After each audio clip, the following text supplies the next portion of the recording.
లక్ష్మి నడుస్తూ ఉంటే అప్పుడు మనీష లక్ష్మి దారికి అడ్డొస్తూ, నేను నీ తాళికి మాత్రమే కాదు నీ జీవితానికి కూడా అడ్డొస్తున్నాను, నన్ను పెళ్లి చేసుకుంటానని మిత్ర చేతని ఇండైరెక్ట్గా చెప్పించాను అని చెప్పి మనీష అంటూ ఉంటుంది.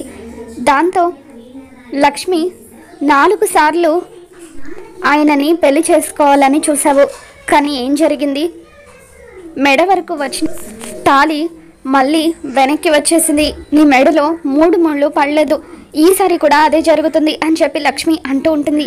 ఈసారి నువ్వు నీ కుటుంబం అందరూ ఏకమైనా సరే ఈ పెళ్ళిని ఆపలేరు అని చెప్పి మనీష లక్ష్మికి వార్నింగ్ ఇస్తూ ఉంటుంది. ఇక దాంతో లక్ష్మి ఈసారి కూడా నీ పెళ్ళి ఖచ్చితంగా జరగదు, ఆయన ఈ పెళ్ళిని ఆపుతారు అని చెప్పి, అలా గనక జరగకపోతే నేను భాగ్యలక్ష్మినే కాదు అని చెప్పి లక్ష్మి మనీషతో ఛాలెంజ్ చేస్తుంది. మరి ఈ వీడియో మీకు నచ్చినట్లయితే తప్పకుండా లైక్ చేయండి.